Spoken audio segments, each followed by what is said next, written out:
Hello students, आप सभी का स्वागत है हमारे इस यूट्यूब चैनल में। आज के इस वीडियो में हम क्लास 10th का एक वेरी इंपॉर्टेंट टॉपिक लेकर के आए हैं। इस वीडियो में हम क्लास 10th का मैथ सब्जेक्ट का इम्पॉर्टेंट टॉपिक लाए हैं, जिसमें हम बोर्ड एग्जाम 2025 के लिए एक इम्पॉर्टेंट क्वेश्चन को बताने वाले हैं। और ये जो इम्पॉर्टेंट क्वेश्चन है इतना ज़्यादा इम्पॉर्टेंट है, यहाँ पर आप देख करके अंदाज़ा लगा सकते हैं।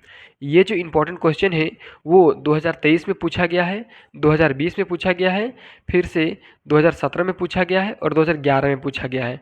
मतलब ये इतना ज़्यादा इम्पोर्टेंट क्वेश्चन है कि 11 में पूछने के बाद जेक बोर्ड के शिक्षकों का मन फिर 17 में पूछने को हुआ, फिर 20 में पूछने को हुआ और फिर 23 में पूछने को हुआ। 24 में नहीं पूछा गया था, इसलिए 2025 में जो आप लोग एग्ज़ाम दे रहे हैं इस समय पूछने का बहुत ज़्यादा चांस है। तो लेट ना करते हुए वीडियो को शुरू करते हैं। चलिए सबसे पहले हम यहाँ पर क्वेश्चन को पढ़ते हैं। देखिए क्वेश्चन क्या कह रहा है। क्वेश्चन यहाँ पर कह रहा है कि 7 मीटर ऊंचे भवन के शिखर से एक टेबल टावर के शिखर का उन्नयन कोण 60 डिग्री है, ठीक है, और इसके पाद का अवनमन कोण 45 डिग्री है। टावर की ऊंचाई ज्ञात कीजिए। तो चलिए इस क्वेश्चन को पहले फोटो की मदद से समझते हैं, पिक्चर के माध्यम से। देखिए इसका चित्र कुछ इस प्रकार से बनेगा।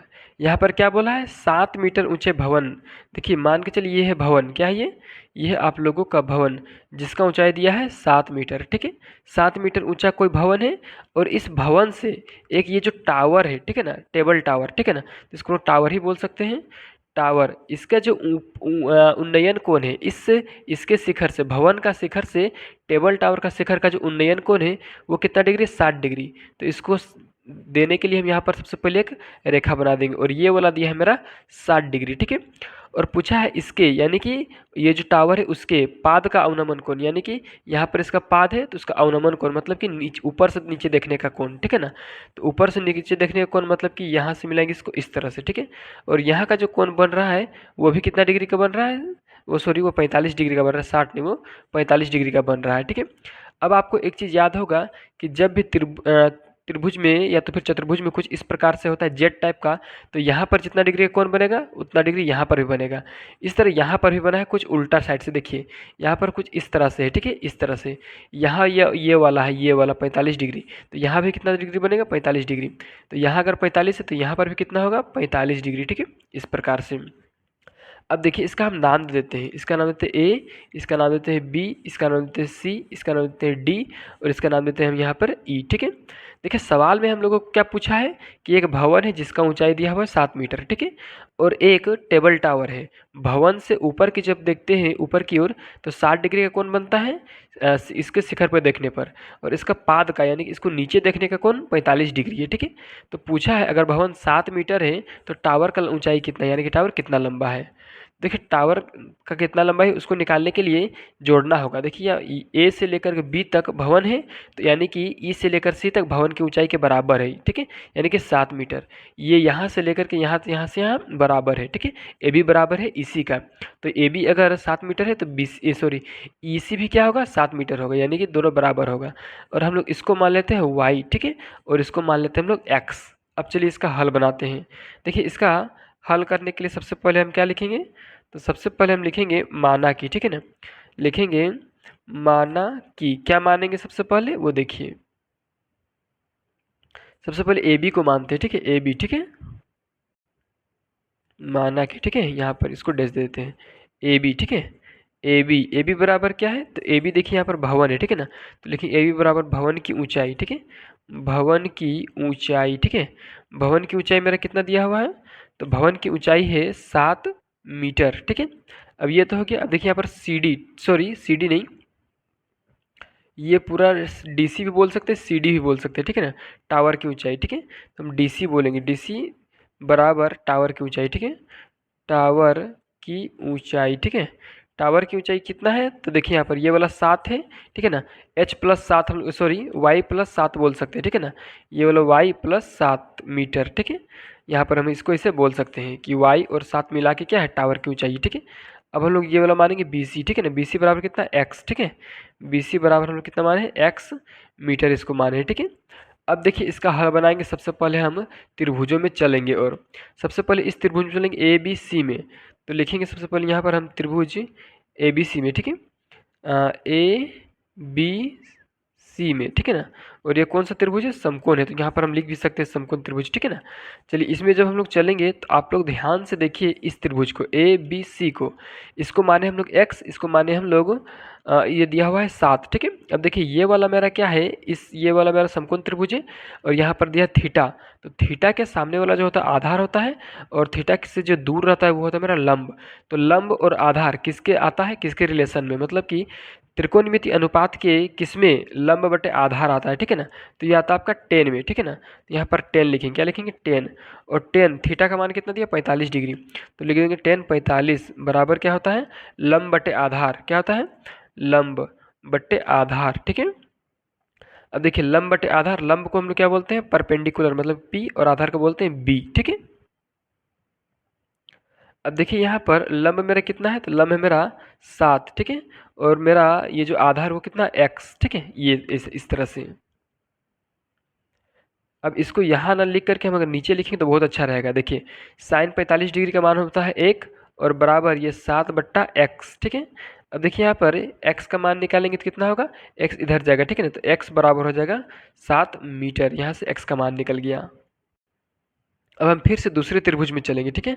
अभी हम चले थे ए बी सी में, अब देखिए ऊपर वाला हम चलेंगे डी ई ए में, ठीक है। तो चलिए इसमें चलते हैं, लिखेंगे यहाँ पर त्रिभुज डी ई ए में, डी ई ए में, ठीक है ना। जब इसमें चलेंगे तब देखिए क्या होगा, तो यहाँ पर भी आप ध्यान से देखिए, इसको हम y माने हुए हैं और ये अगर x मीटर है तो ये भी इसके बराबर है, तो ये भी x होगा, ठीक है ना। तो यहाँ पर भी रिलेशन बनेगा किसका, ये तो कर्ण से हमको मतलब नहीं है, ये हो जाएगा थीटा, 60 डिग्री थीटा है, तो ये वाला हो जाएगा आपका आधार और ये हो जाएगा आपका P यानी कि परपेंडिकुलर मतलब कि लंब, ठीक है। अब चलिए यहाँ भी 10 का फॉर्मूला लगेगा, ठीक है ना, और 10 कितना डिग्री लगेगा, तो 60, ठीक है। तो सबसे पहले हम लिखेंगे यहाँ पर 10 60 डिग्री, ठीक है, 10 60 डिग्री बराबर क्या, तो 10 60 डिग्री बराबर तो होता है लंब बटे आधार, ठीक है ना, जितना भी डिग्री रहे लंब बट्टा में आधार, ठीक है। अब देखिए लंब का यहाँ पर कौन वाला है, ठीक है, ये फॉर्मूला देखिए ये वाला डी ई लंब है, डी ई का मान कितना है, वाई दिया हुआ है और आधार है ए है एक्स, ठीक है ना, तो वाई बट्टे एक्स होगा। देखिए ऊपर, अब देखिए इसका मान यहाँ पर लंब है y, ठीक है ना, लंब को हम लोग y माने हुए हैं और ये जो आधार है उसको हम लोग x माने हुए हैं, और 10 60 डिग्री, ठीक है ना, 10 60 डिग्री का वैल्यू कितना होता है, √3 होता है, कितना होता है, √3। अब देखिए इसका कैलकुलेशन सबसे पहले करते हैं, ये देखिए यहाँ पर x इधर जाएगा तो हो जाएगा x√3, क्या होगा x√3, √3 इंटू एक्स, ठीक है, बराबर y, ठीक है। अब देखिए यहाँ पर y, यहाँ पर फिर से हम x का मान निकाल लेंगे तो x बराबर हो जाएगा y बट्टा में √3, क्योंकि ये गुना में है √3 इधर और बराबर किस पार आ गया तो भागा में, ठीक है। इसको देखिए, चलिए इसको ऊपर वाला को हम लोग मानते हैं समीकरण पहला और यहाँ जो चीज़ है इसको हम लोग मानते हैं समीकरण दूसरा, ठीक है। तो चलिए यहाँ पर देखिए x का मान कितना आया है 7 और यहाँ पर x का मान आया है y बट्टे √3, ठीक है। तो यहाँ पर हम लोग x के जगह पर कितना रख सकते हैं 7, ठीक है।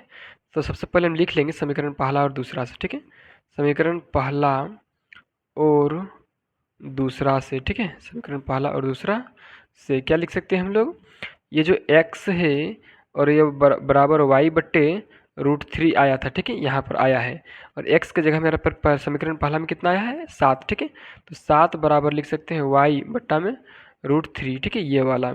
अब यहाँ पर देखिए ये √3 इधर भागा में है y के साथ, बराबर किस पार जाएगा तो गुना में हो जाएगा 7√3 बराबर y। देखिए y के मान मेरा यहाँ पर आ चुका है। यहाँ पर आप पिक्चर में ध्यान से देखेंगे तो आपको पता चलेगा कि हम y किसको माने हैं, तो y माने हम लोग ये डी ई को, ठीक है। तो मेरा y का मान निकल गया, ठीक है, और पहले से यहाँ पर 7 मीटर हमको पता है, ठीक है ना, पता नहीं पता है। तो अब हम यहाँ पर लिख सकते हैं कुल ऊंचाई यानी कि टेबल टावर की कुल ऊंचाई, ठीक है ना। तो यहाँ पर हम लिख सकते हैं टावर की कुल ऊंचाई, टावर की ऊंचाई, ठीक है ना, ऊंचाई बराबर क्या, तो y प्लस 7 होगा, तो y के मान मेरा यहाँ पर कितना है, आप यहाँ पर ध्यान से देख सकते हैं, यहाँ पर y बराबर 7√3, ठीक है ना, इसको ऐसे सीधा करके भी लिख सकते हैं y बराबर 7√3। तो y की जगह हम लिख सकते हैं 7√3 प्लस 7, ठीक है। अब यहाँ पर आप ध्यान से देखिए 7 यहाँ पर भी है और 7 यहाँ पर भी, ठीक है ना, तो 7 7 कॉमन हो जाएगा तो बचेगा यहाँ पर 7 बाहर निकल जाएगा और हो जाएगा √3 प्लस 1 बचेगा, ठीक है। क्योंकि देखिए 7 यहाँ पर भी है और 7 यहाँ पर भी है, ठीक है। ये 7 और 7 प्लस प्लस बीच में प्लस है, तो ये 7 7 कॉमन निकल गया, तो यहाँ पर बचा सिर्फ √3 और यहाँ प्लस और यहाँ पर कुछ नहीं तो 1 बचा, ठीक है ना। तो 7√3, ठीक है ना, सॉरी 7 गुने √3 + 1, ठीक है, यही है इसका ऊंचाई किसका, तो टेबल टावर का, ठीक है। इस प्रकार से इसका आंसर इतना ही, आप लोग आंसर मिला भी सकते हैं। 7 गुने √3 + 1 टेबल टावर की कुल ऊंचाई है। इस प्रकार से हम इंपॉर्टेंट क्वेश्चन को आप लोग को समझाए हैं। अगर आपको वीडियो अच्छा लगा है, जल्दी से वीडियो को लाइक कीजिए, चैनल को सब्सक्राइब कीजिए।